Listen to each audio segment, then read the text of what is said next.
Now, the whole legislation that's in place, put in place by liberals like Patrick Leahy, it looks at the past. It says, does this unit have a record in the past of committing human rights abuses? But there is no evaluation of what happens to the human rights records of the military units that receive U.S. aid afterwards. Any kind of government program where you spend $6 billion, if you have an objective like respect for human rights that's important to you, you might want to evaluate what the performance has been based on that government program. But there is no legislation, there is no comprehensive evaluation of the human rights impacts of military aid whatsoever. There's an evaluation going on of the Foreign Assistance Act going on right now in the House of Representatives, and I think it's an opportunity for us to push for such an evaluation. I actually think that if you got a good evaluation of the human rights impact of U.S. aid, it would be more important than closing the School of the Americas, because it exposes the whole fallacy of American exceptionalism that Leslie was talking about. Because the whole idea that is reigning among liberals as well as conservatives in the establishment is that U.S. training improves human rights. And it's not true. If anything, it either reinforces the impunity that exists or makes it worse. I think that resisting U.S. counterinsurgency objectives is very challenging.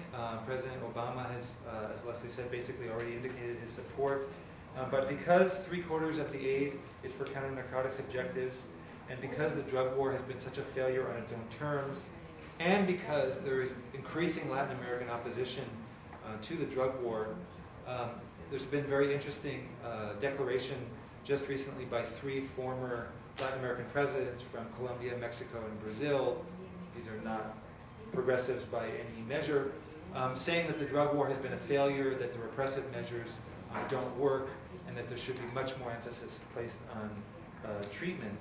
So we're actually circulating a statement as part of the Latin American Solidarity Coalition objectives to call for a whole new policy towards Colombia that would not only end military aid and increase the money that is put into humanitarian assistance and treatment, but make an end to the armed conflict through negotiations, an essential objective of U.S. policy. Because right now, the central policy is to win the war.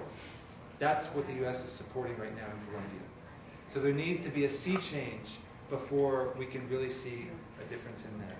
The one other point I wanted to make is that U.S. intervention in Colombia doesn't occur only through aid and assistance. Many of the NGOs really focus on the amount of money that goes into aid, which is training and equipment and helicopters and intelligence.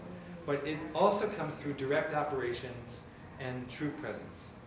And some of this is through contractors, some of it is through uniformed troops. But we should keep an eye on what happens when the U.S. military operations that are going on in Manta, Ecuador, which will leave by November of this year, and the military has not announced where they're going yet. And they haven't changed their objectives of fighting the drug war either. So that means they're just going to move it somewhere else.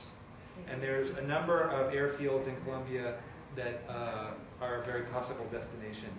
And so I urge us all to support a call to cease these operations and not just close them and move